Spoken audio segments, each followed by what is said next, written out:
All right. Awesome. Awesome. Well, we got one person tuning in, so we're gonna go ahead and get started then. Okay. All right. So, hey, what's up, guys? Happy Tuesday. Welcome to another episode of Let's Talk Mobile Homes. My name is Calvin Ahia, and I'm the creator and admin of Mobile Home Investing full time on Facebook and on Clubhouse. So make sure you guys give us a follow there.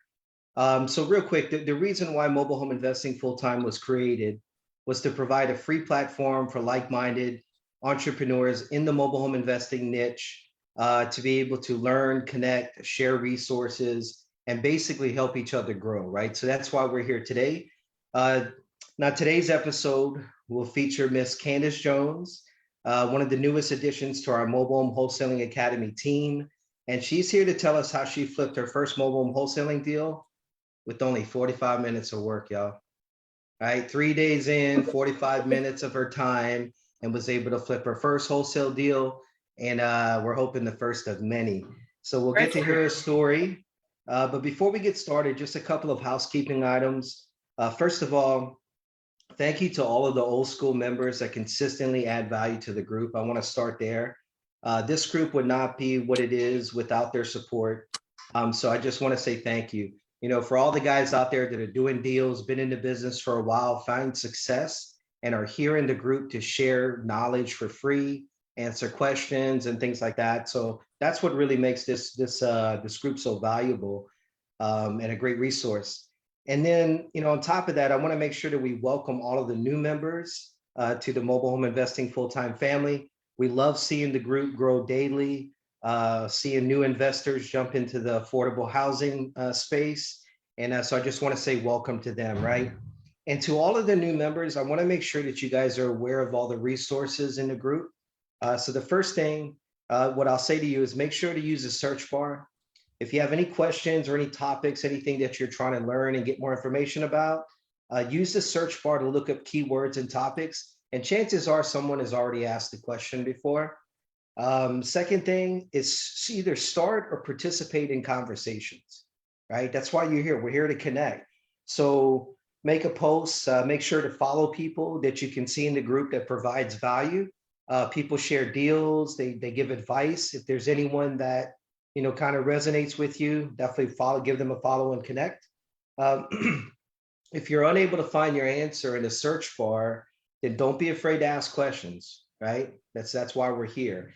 And lastly, be sure to check out all of the content in the guide section at the top of the Facebook of the group page, right? So with that, guys, we have over 2 years. I think it's over like 40 hours of replays, interviews, training sessions, and live Q&As. So make sure you check that out. And when you watch the videos, you know, if you have any questions about anything for our guests in the video, make sure you drop them a comment. You know, we'll get back to you as soon as we can. So again, thank you guys for tuning in. And I want to welcome our special guest tonight, Miss Candice Jones. So welcome. Thank you for spending the evening with us. How are you going tonight? Thank you for having me. I'm awesome. Awesome. Well, look, here's my first question where we're going to start off. Before we talk about your first deal and really where we're headed with all this, tell us a little bit about yourself. Who is Candice Jones? So I'm Candace. Hi, how are y'all? I am in the Texas area. I am a divorced mom of a beautiful little girl. She is actually, she's been diagnosed with autism. So I have a special needs baby who is amazing. I am a worship leader or a psalmist, as some people may be familiar with. So I am definitely a believer in God, and I minister a lot in different places. I teach and do different things. And in addition to that, I am definitely an entrepreneur. So I have a background in property management, like in apartment dwellings, multifamily housing. But the last 4 years, I was in business for myself doing credit repair until about a year ago.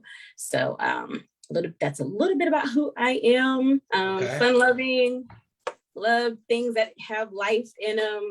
Just life is my motto. Everything must have life that I do. So I'm very passionate about whatever I put my heart to. And that's a little bit about me. Awesome. So let me ask you, I mean, you're an entrepreneur. I imagine that's why you got into the credit repair business. You Yes. were, I mean, most of us as entrepreneurs, we like helping people. That's usually what it comes down to. So you found a way to help people through Right. credit repair and then create an income for yourself and all that. Right. Where did that entrepreneur spirit come from? Like, where did that begin for you? I Do think you that know? Do you remember? probably I think it was probably always in me. I've always worked a job. I've never been afraid of hard work, but I noticed that I always had a bit of a challenge doing 9 to 5 jobs. First of all, you're not in charge of your own time. You're very limited on the income you can make. And I just always was like, oh my God, there's just so much more than this. Not to mention it restricted my ability to go and do the other things that I love doing. I'll just real quick, one of the major reasons that I took these steps to go into entrepreneurship is due to my daughter. Before she was diagnosed, I realized there was a lot of stuff happening with her. So I really did not feel safe putting her into daycare and things like that. And believe it or not, that actually led to the divorce that happened between her father and I. But after that happened, I knew I would have to figure out something, first of all, that would be able to provide for us, something I could be passionate about, and also something that would allow me to still be present for her to make sure that I was able to do what she needed to help her develop as best as possible. So the fire kind of was already there for me to kind of do my own thing. I've always just known it was in me to do, but what was going on with her is really what kick-started me kind of making those steps into entrepreneurship. Gotcha. So I imagine you started like most of, like we all do, you're just looking for answers, basically. You're trying to Right. figure it out. Now, I don't know if you're like me, mobile homes. I had no plans to be the mobile home guy. That was not my plan at all, right?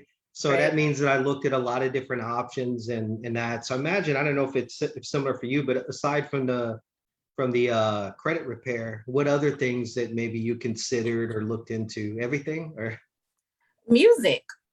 okay. Music, yeah, that's still my thing. It was always music for me. And like I said, thankfully I'm able to do that in a ministry capacity, but music has always been such a huge vein of my existence.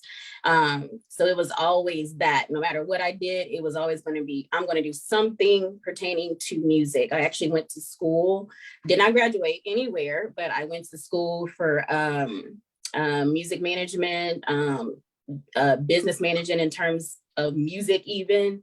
It was always music for me. And it's so funny, mobile homes, like you said, yeah, no, nowhere on my radar, but it's crazy how things come full circle. Now, I didn't really have the stigma about mobile homes because when I was a kid, we lived in mobile homes. My mom was in the Air Force. And so we lived overseas for the first 9 years of my life. And when she came over back to the States, we came back to the States and she was picking up her life again. And we lived in mobile homes and they were well kept, very nice homes. So I knew, there was the stigma, but that wasn't my experience.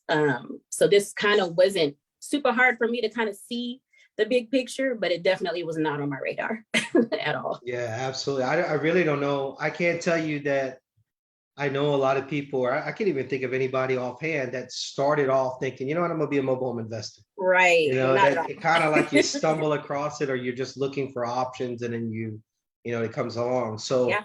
a little bit about your story, I know you discovered mobile homes maybe about a year or so ago, and then Right. it kind of, we guess we can say we kind of put it on the shelf for a little while. And then most recently, we got refocused, took another look at it, and then you teamed up with our Mobile Home Wholesale Academy and Deal Vault program and was Right. able to get into that deal. So let's talk about that. So like what happened in the last year? Where is it just life? Is it just too much on your plate, juggling everything else, and you just had to take a time out? What was going on there?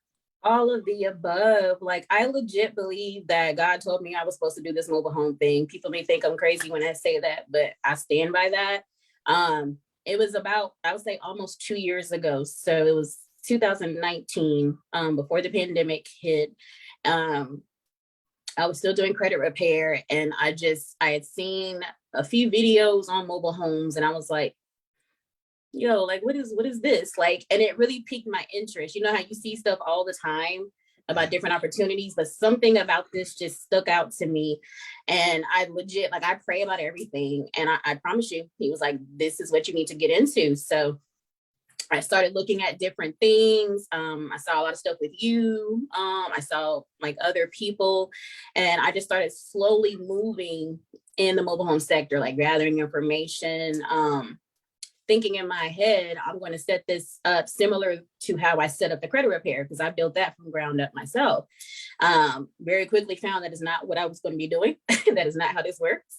Yeah. But life, yeah, like I was busy trying to make sure things were going as they were needing to go for credit repair, so I would not have to go back to work for anybody. My daughter is getting older, doing school with her because she is homeschooled.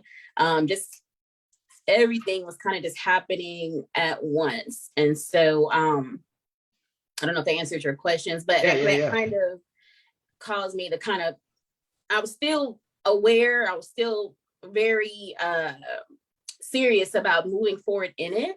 But as far as taking the steps that were needed, definitely it was kind of put on a pause for a minute. Yeah.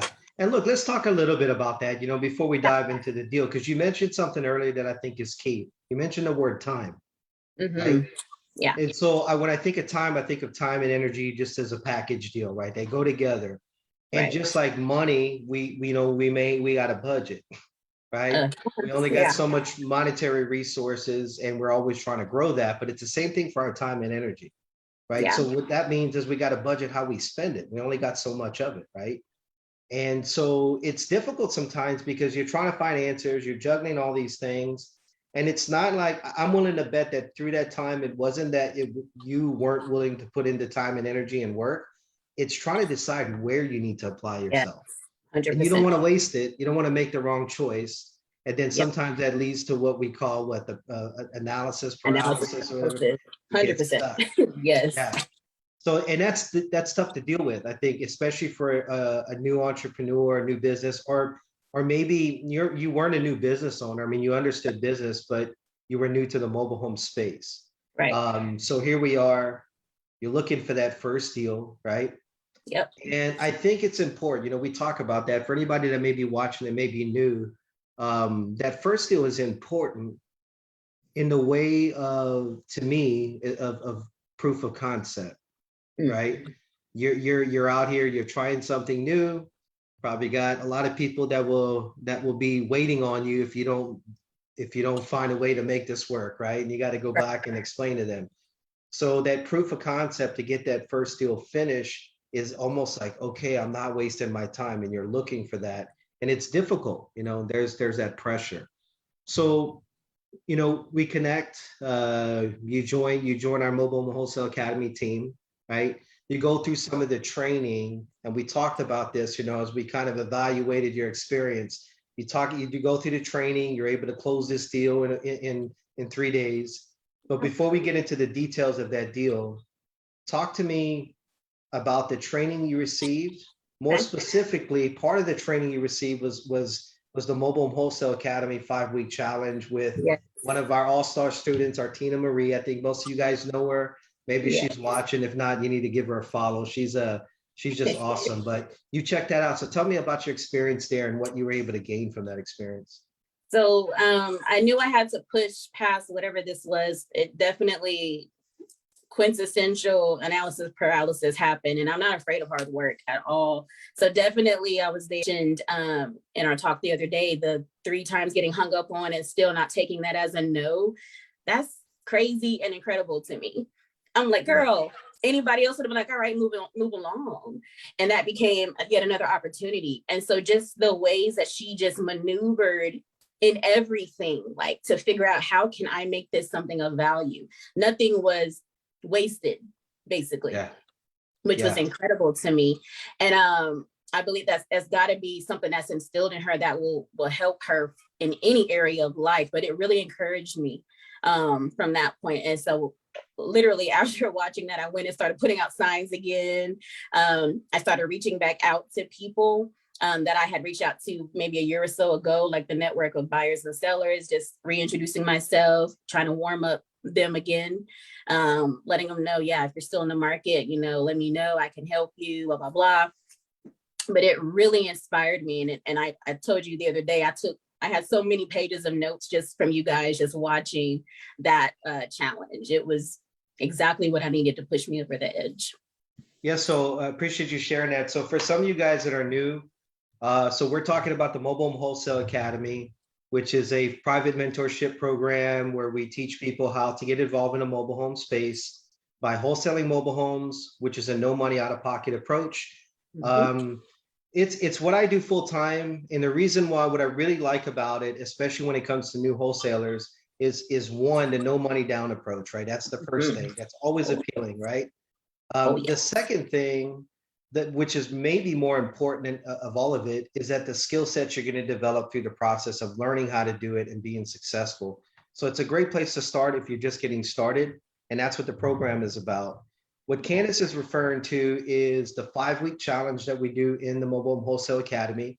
So the way it originated, right, is we had a student back in February join us. Her name is Artina Marie, and she's just awesome, guys. You just got to go back. I could talk about her, all night of how great she is, but you got to go back and watch those videos. And what we did is we challenged her when she joined the academy, and we put her up to what we call the 5-week challenge that will require her to take action and then come back and basically report to us. And then we would guide her and whatever we could do to support. And the goal was to get her, to close a deal within the 5-week challenge.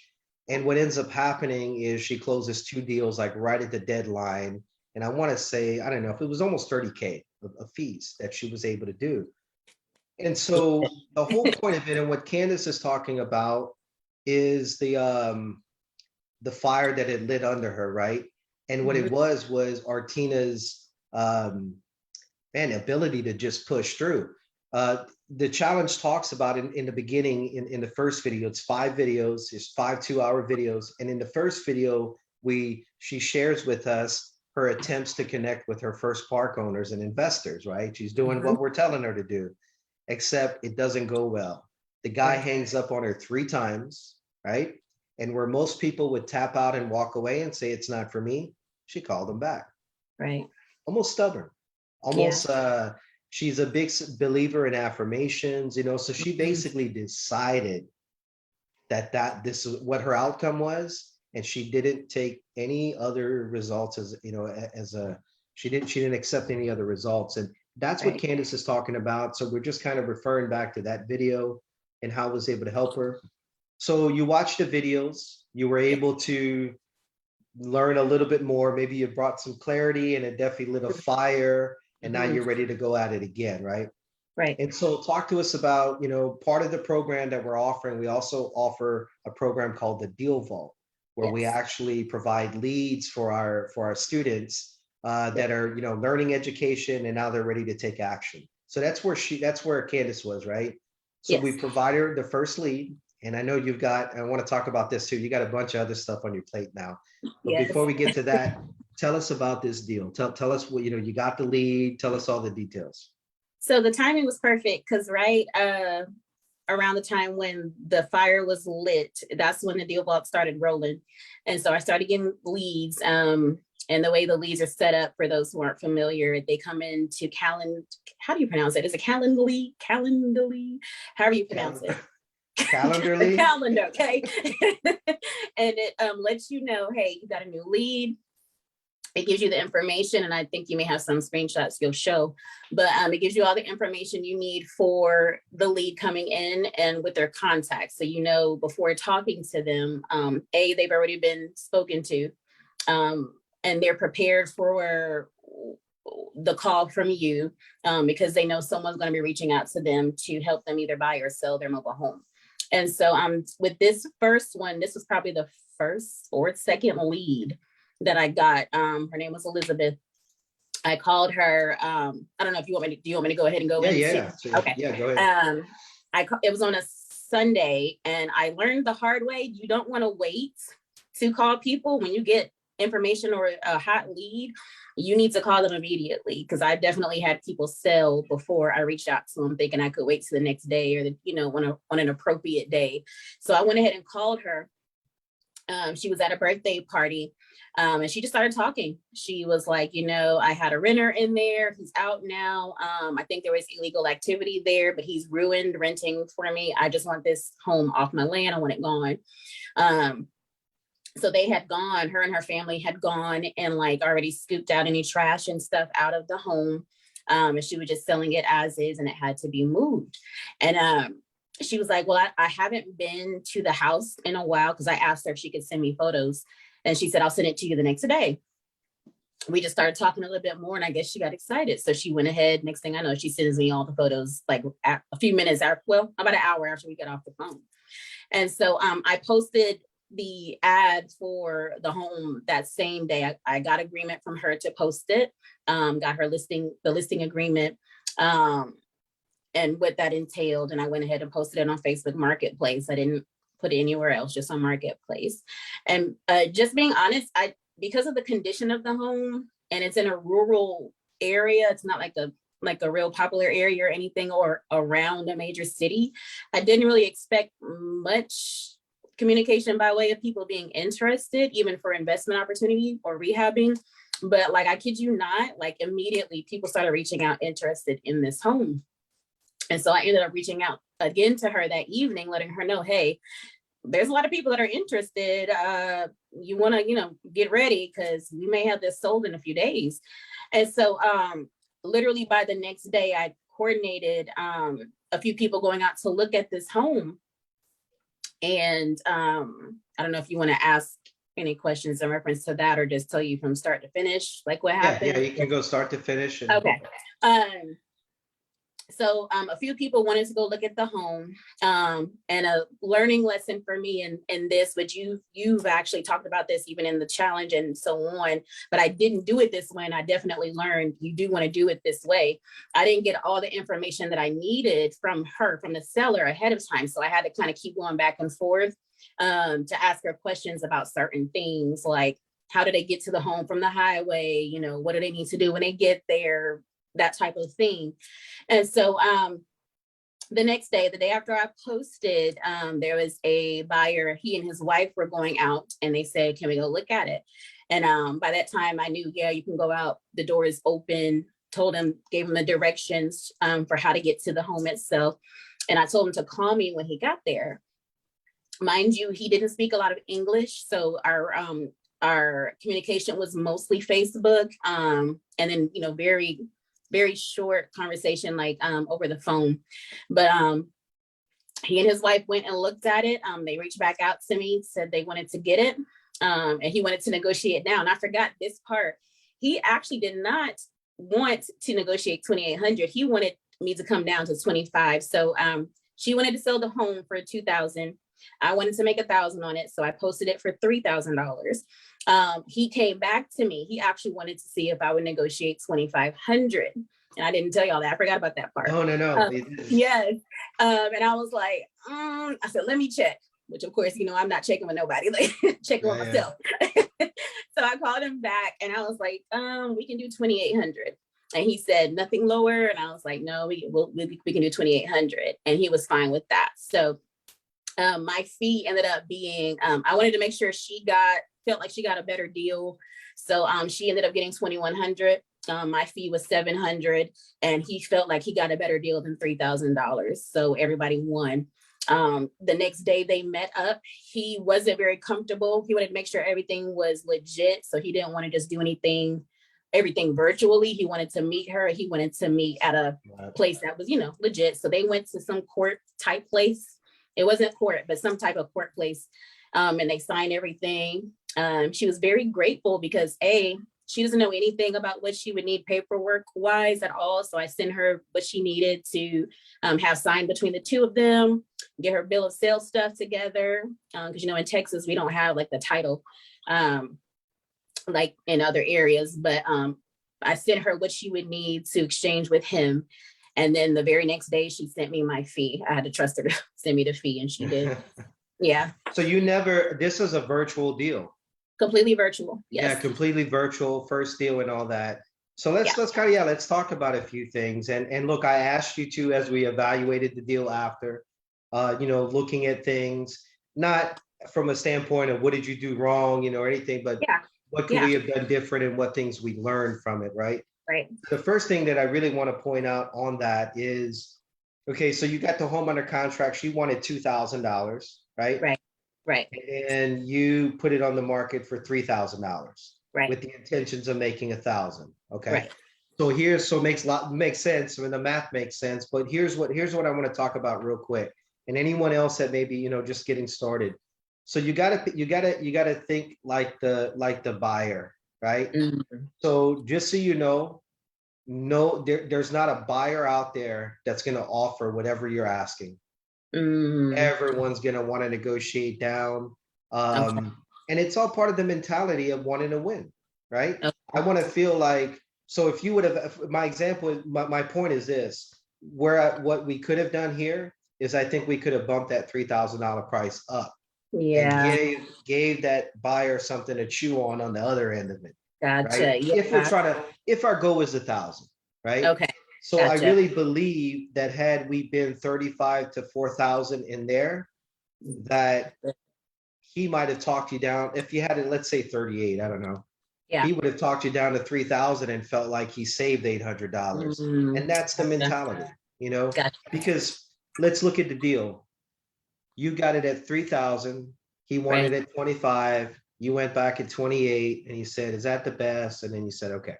Right. Okay. So Yeah. my thought, what I believe is that the $200 that he saved in that negotiation was not going to make or break the deal. All it Right. did was make it better for him. And that's good. I mean, look, if that's what you did is you made him a good deal, good for you. Right. Right. And then you also on the back end, you gave the seller who wanted 2,000, you wanted to give her an extra $100, right? Right. Again, for the same way and to make the deal go and all that. So there's nothing wrong with it, right? But Right. if we're looking at ways that we could have hit our goal of 1,000, right? We could have, we could have, I think we could have pushed the maybe the seller or the buyer a little bit and maybe got closer. But Yeah. again, all in all, let's talk about that.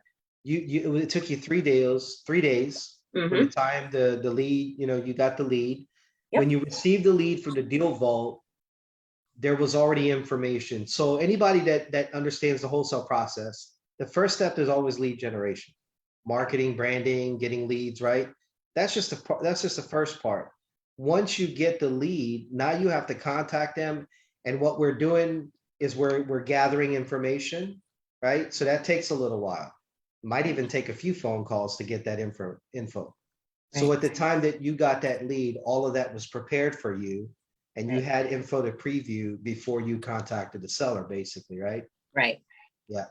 So then now it's time to connect with the seller, build rapport, and see if we can help them out. And you did a great Right. job on that. Thank you.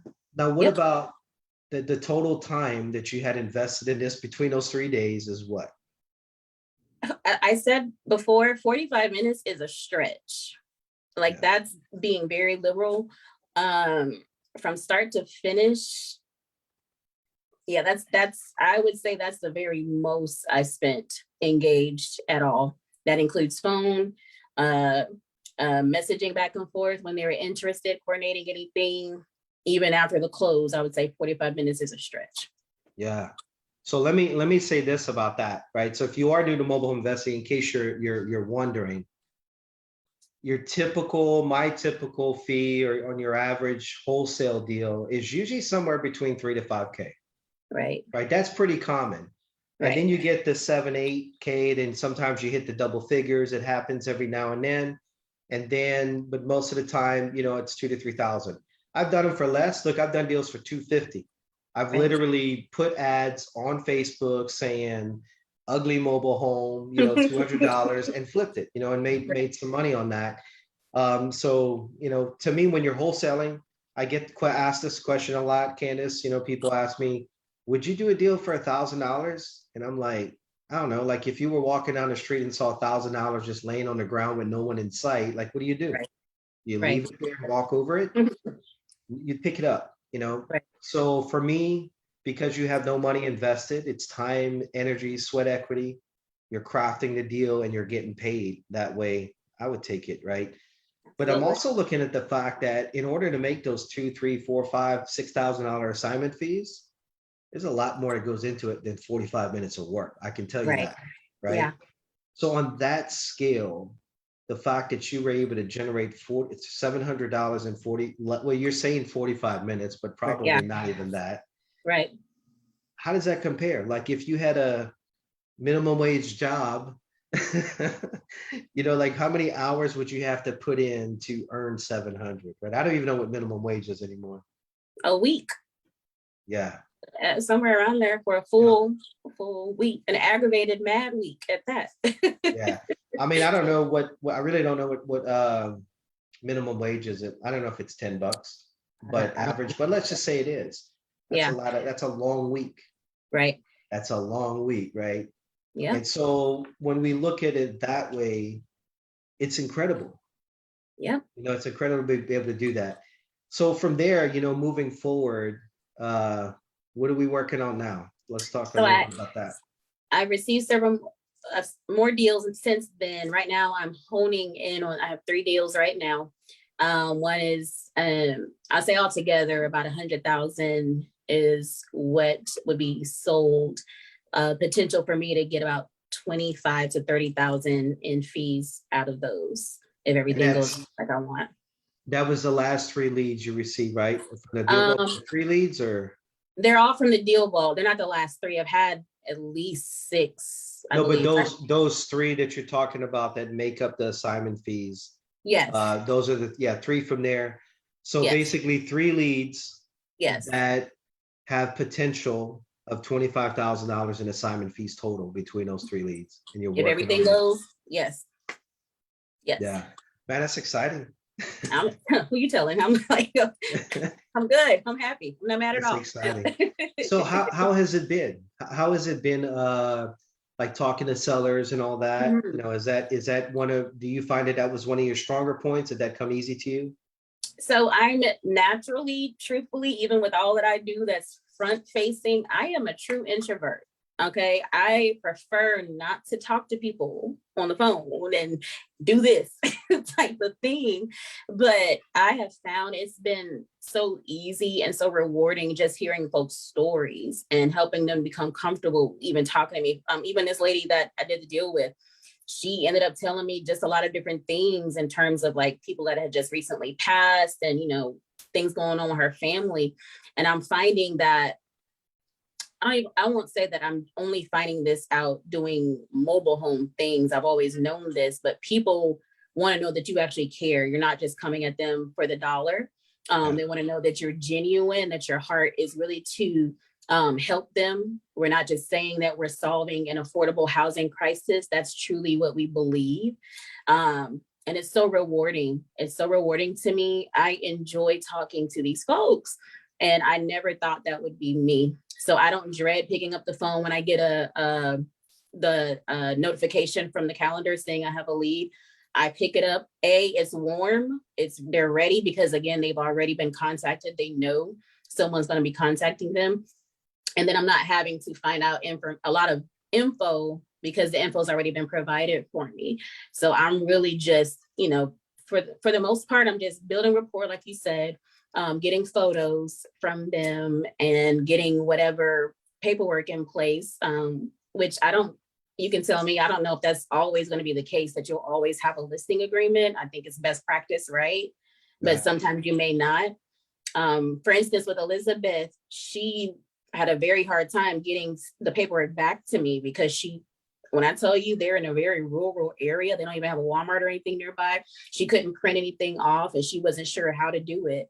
So I kind of just, even though it got done, it was still a lot of, I may have to move forward without this in place just for the sake of getting the deal done. So being genuine, being flexible, and just really hearing folks' stories and really having the heart to help people, I think is really what's going to be key for a lot of people. I like to ask my guests this, because I just think it's an important question.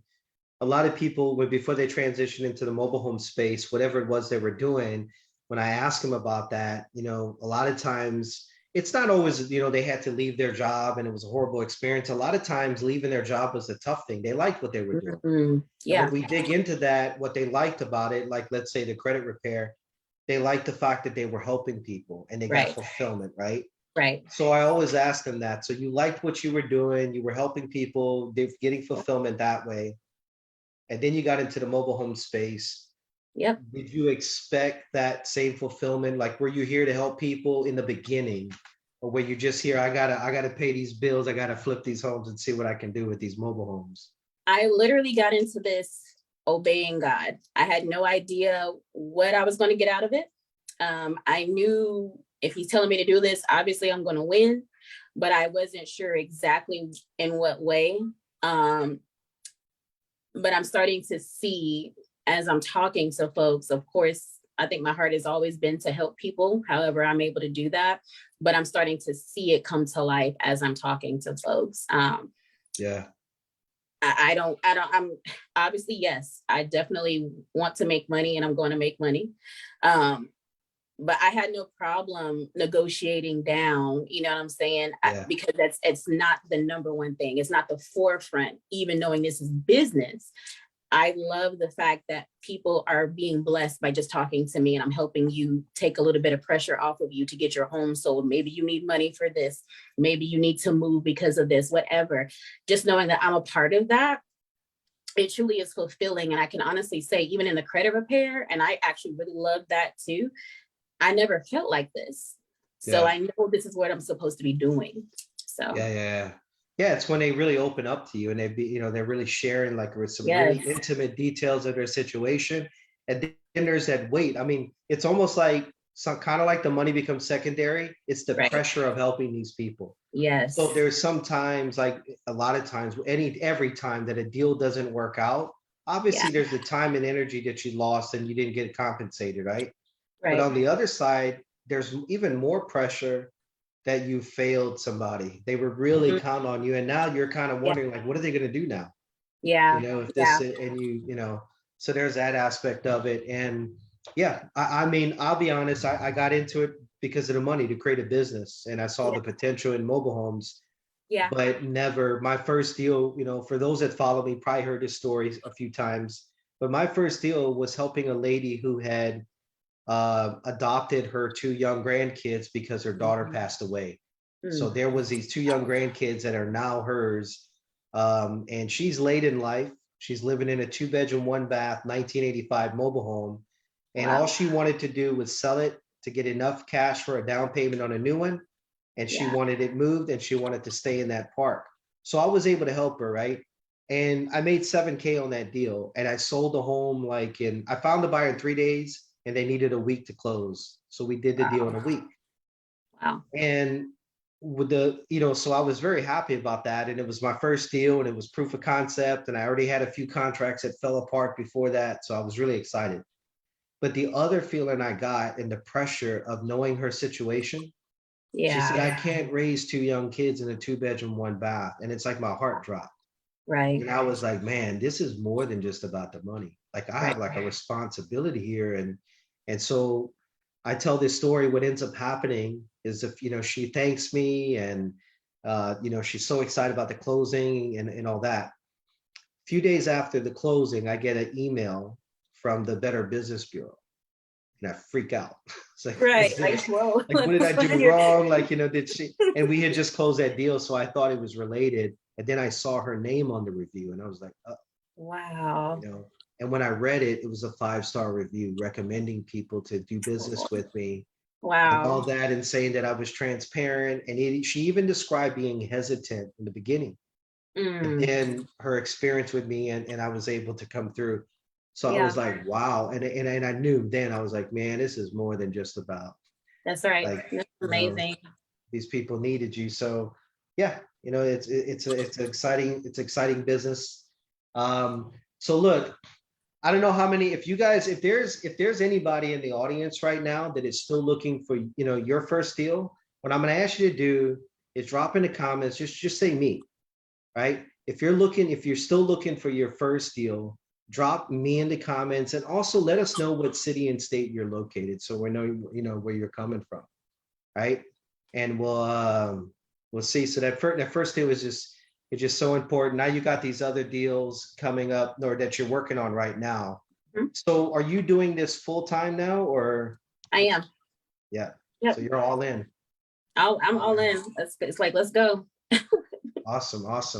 And awesome. And also too, guys, if you guys have any conversations, I see Shannon Dudley says me. Looking for a first deal. Tanisha says me. She's in Dallas, Texas. Shannon's also in Dallas, Texas. Is that near you? Are you near Dallas? Dallas is about 4 hours, but yeah. Oh, okay. Gotcha. Mhm. Okay. Tiffany says me. She's in Woodbridge, Virginia. So still looking for your first deal. Yeah, guys, look, they're out there, and we make these videos to show that, to inspire. If you guys have questions, obviously you can drop them in there, but it's really just to share stories with you guys. So, that, this isn't just a thing. Like there's people actually out there that are changing their lives and impacting other people's lives. Right.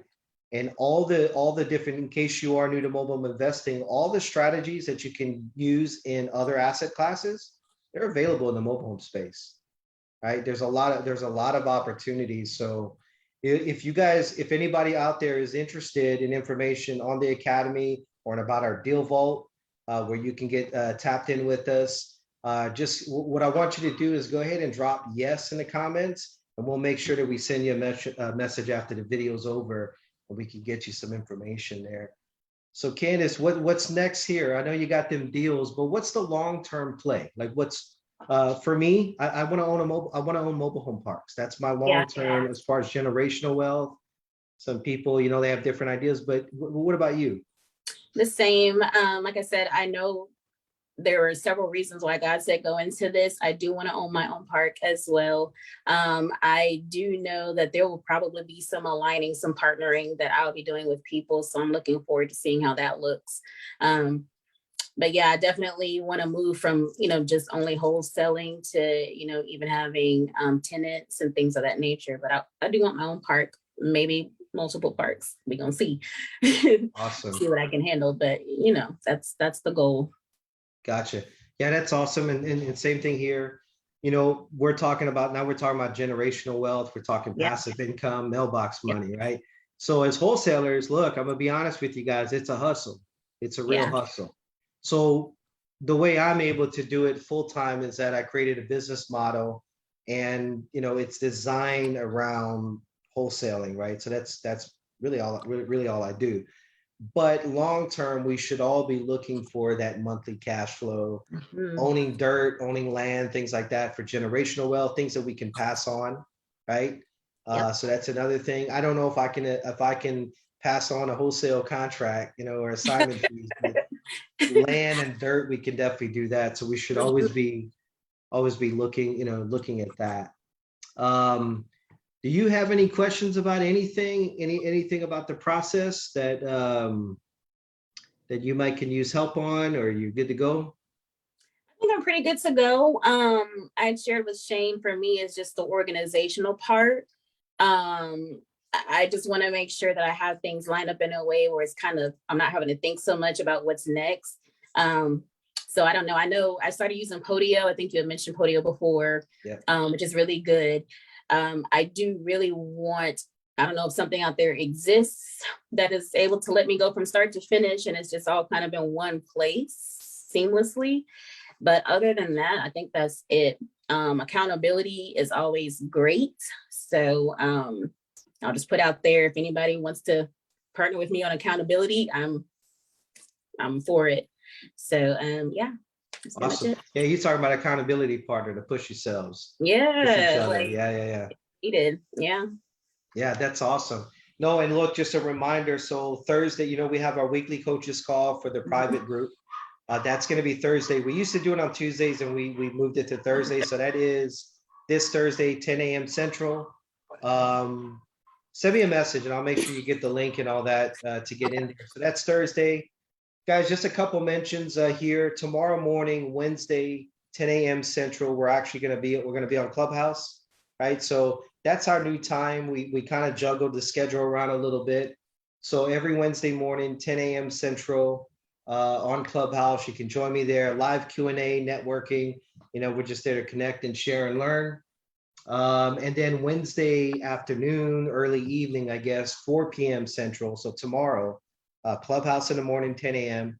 4 p.m. We're going to be live back on here with our monthly meetup with Mark Anthony, right? You guys, a mobile home wizard. So make sure you tap in with us. What we're going to be talking about tomorrow, me and Mark, we're going to be talking about this Facebook outage thing, right? So that was a hot topic, and Facebook shut down. So what we're going to be talking about, we're not talking about conspiracy theories. We're not talking about what's going on and why it was shut down and all these different ideas and rumors, right? You can get on Clubhouse and there's like a million rooms on there talking about it right now. Yeah. So there's plenty of that. We're talking about social media. We're talking about how reliant is your business on Facebook and social media. What if it was gone tomorrow? What would you do? Could you survive it? So just things we want to think about. We want to get Mark's input on that, get his thoughts about that, and talk about the power of networking, right? What happens if the world was forced to go back to handshakes and real relationships with real people? That's good. You know what I'm saying? So it would change the world, and if it wasn't about likes and reactions and all that stuff and followers. So we're going to dig into that tomorrow at 4 p.m. Thursday, guys, I want you to join me again. I need to check my times, and of course we'll make announcements. I think it's a 5 p.m. Central Time on Thursday. We're going to be back live for another episode of Let's Talk Mobile Homes. We're going to have one of my students and partners, Shakira Rogers, that's going to join us. We're going to talk about how she was able to close a deal for $15,000 assignment fee. Right? Home under contract for 65, flipped it for 80, had a cash buyer in hand, and had a mortgage in place. And the seller didn't want to use an attorney. The buyer, it was a bunch of complicated stuff, but we were able to get it figured out. She went back after the deal and was able to close it. And she actually videoed the closing with the guy just counting the cash. It was actually So you guys got to join me on that one and hear her story. That's all we got as far as coming up this week. We got some other stuff that we'll announce, for the upcoming months, some workshops and stuff we're planning, and we'd love to have you guys be a part. Yep. So real quick, Wednesday at 10 a.m. Central is on Clubhouse. 4 p.m. Central on Wednesday is live with Mark Anthony. That's here on Facebook. And then Thursday is at 5 p.m. Central, and we'll be live with Shakira Rogers to talk about her latest $15,000 assignment fee. So man, that's a nice little paycheck, right? So we'll hear all the good details about that. Last thing, guys, if you don't mind, if you get a chance, when you get a chance, check out my YouTube, Mobile Home Investing Full Time, and give it a subscribe and like and share and all that stuff. I'm trying to get to 1,000 members so I can go live, but I think what we're going to do is start posting content on it shortly, because we really don't have anything on there, but we're getting ready to get started on that. So make sure you follow us there. Outside of that, Candice, I can't thank you enough for your time and sharing your story with us. I'm excited about working with you and these other deals and helping you help more people. I need some Shakira deals. That's it. Well, look, guys, if you guys want to network, if you're looking for an accountability partner out there, somebody that you can lean on and push each other, definitely reach out to Candace. If you have any questions about or interested in any of our programs and all that, you can drop yes in the comments or just simply send me a message and we'll send you info. Candace, we'll be in touch soon.